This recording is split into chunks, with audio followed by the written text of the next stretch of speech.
الحمد لله حمدا كثيرا طيبا مباركا فيه، والصلاة والسلام على سيد الأنبياء والمرسلين محمد وعلى آله وأصحابه أجمعين. أما بعد، زمونږ اوس خبره شروع په باره د صفات د منافقانو کې چې دا کوم انسانان دي. قرآن د دې باز زیات کوي چې مؤمن انسان په دوکه نشي او ضرر هم ډېر زیات دي. څو علامات د دې موږ ذکر کړي وو، لیکن بعضې نور هغه د دې وجه نه که په موږ کې موجود دي نو پرېږدو، که نه موجوده چې ځان ترې وساتو. د قرآن او سنت سیده لکه لابراتوار، انسان به په دې باندې د خپل ځان تلي ټسټونه ورباندې کوي. عمر بن خطاب ځکه فرمایي کنز العمال دویم جلد 206 نمبر صفحه کې ته نقل راغلی، 30 نمبر صفحه کې ته نقل راغلی دی. وی دا مسله د منافقانو د یهودو نصارو باره کې ده، خو لیکن موږ ګورو تاسو مراد یو که دا صفتونه په موږ کې لرې کړي او که نه تکړه شي چې درکې رانشي. نو یو صفت د منافق دا دی چې منافق انسان دې ته ویل کېږي قتال غواړي، جهاد فی سبیل الله، خو چې کله شروع شي بیا تېښته کوي. رسول الله صلی الله علیه وسلم فرمایي چې اول جنګ غواړئ ما چې کله مو پېښ شو بیا ترې تېښته مه کوئ. او بل صفت د منافق دا دی هغه عبادت چې د رب العالمین د خوا نه په ده باندې واجب دی هغه پرېږدي، او چې کوم واجب دی د هغې مطالبه کوي. هلکه دا کوم شی چې در باندې واجب دی په نقدو کې دې باندې عمل وکړه. یو صفت د منافقانو دام دی چې د مخلوق نه یریږي او د رب العالمین نه یریږي. الله عز وجل تصریح کړی د سورې نساء 22 نمبر آیت کې چې دا خلک د مخلوق نه یریږي لیکن زما نه یریږي. او سورې حشر کې رب العالمین به دا مسله ذکر کړې، وجه دا ده چې دغه مجاهدین دا خلک ختموي او الله رب العزت دوی پرې دې استدراج په خاطر باندې. ابن قیم شیخ فرمایي فالجواب الکافی کې استدراج دا معنا ده لکه د ښکار دانه چې د لومې نه ګرچا پیره پرته ده، نور دانې هم اچولې دي، ورو ورو راځي او آخر کې دې دانې له راشي بیا یو دم الله عز وجل دانې شي. یو صفت د منافقانو دا ده چې کله د رب العالمین د خوا نه احکامات پې فرض شي چغې شروع کړي چې دا موږ نه منو. لما كتبت علينا القتال، ولې دې په موږ باندې دا قتال فرض کړی دی په خلاف د مؤمن. هغه چې کله د قرآن او سنت حکم راشي نو بالرأس والعين په ستاسو سترګو مني. امام مسلم رحمه الله د عمر بن خطاب باره کې فرمایي وقفا عند کتاب الله، چې کله به چا ورته قرآن ذکر کې غلې به ودرېدو، مؤمن انسان به بې اخوا نه وړي چې الله او رسول کومه خبره ذکر کړي بریک به ووایي. حمزه رضی الله عنه چې کله شهید شو، صفیه رضی الله ورته کپړې راوړې وې، یعنې روجایانې.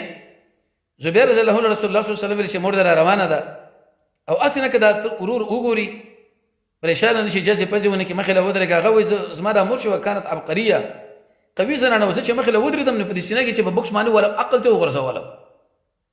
وی ما ورته ویل چې رسول الله صلی الله علیه وسلم ویلي دي غلې ودرېده به. وی زه خبره یم چې ورور مې شهید شوی دی، خو لیکن د هغې لپاره ما 2 کټ څادرې راوړي دي.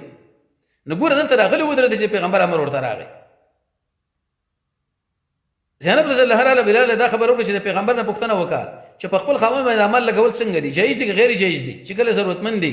خو زما نوم ورته وانهلي. رسول الله صلی الله علیه وسلم ورته ویلې کومه زینب د متصل نوم واخیستو هلته اشکال دی. دې ښځو خو ورته دا خبره ذکر کړې وه چې زما نوم بنالي، بلال څنګه دا نوم واخیستو. دلته پیغمبر ویلي چې څوک د رسول الله صلی الله علیه وسلم اتباع به کوي په خلاف د منافق، هغه به نه کوي. او یو صفت د منافق دا دی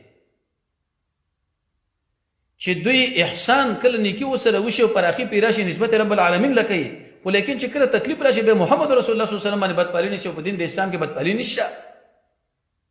دا د سړي د ایمان سره ټکر خبره ده. فرعونانو دغه شان به موسی علیه السلام باندې دا بدپالي نیولې وه چې ستا د وجې نه په موږ باندې دا کارونه راغلل، داسې وشو داسې او داسې. اما نیک پال په دین د اسلام کې جایز دی. الکلمة الحسنه یسمع الرجل الصالح. رسول الله صلی الله علیه وسلم پوښتنه وکړه، څوک راغی؟ سهیل ابن عمر راغی او مسله اسانېږي. خیبر کې یو کس پوښتنه وکړه د علي صاحب نه، څه نومېږي؟ وی علي. بس وایي خیر اوچت شوی.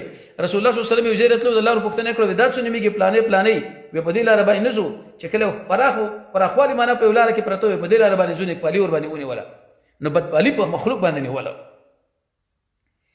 او یو صفت د منافق دا دی چې د محمد رسول الله صلی الله علیه وسلم په خبره باندې پوهېږي نه، سر پې نه خلاصېږي.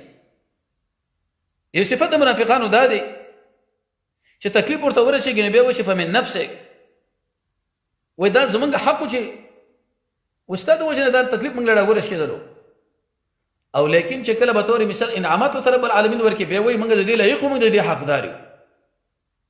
او یو صفت د منافقانو دا دی چې دوی طاعت غواړي لیکن اس به ته انکار کوي او د څه خبرې کوي چې هغه شر سره په مخالفت کې واقعي ای دی وجه یو صفت دم قران ذکر کړی دی سورې نساء 2 نمبر آیت کې چې قران کې تدبر نه کوي علي بن ابي طالب حسن بصري ابن القيم عبد الله بن عباس رئيس المفسرين ترجمان القرآن البحر الحبر هغه به دا خبره کوله چې کوم سړی قرآن ولي تدبر پکې نه اجر پکې نشته او دې سره یو صفت د منافقانو دا دی خبره لا تحقیق لري چې دلیل چې دی به نشر کې د خلکو مابین کې سورې نساء 3 نمبر آیت کې الله عزوجل په دې باندې تصریح کړی ده الغرض د منافقانو څو صفاتونه منګو ویلي یو د تحقیق نه مخکې خبره نشوله دویم قرآن کې سوچ نه کوله دریم خبره کول د شریعت خلاف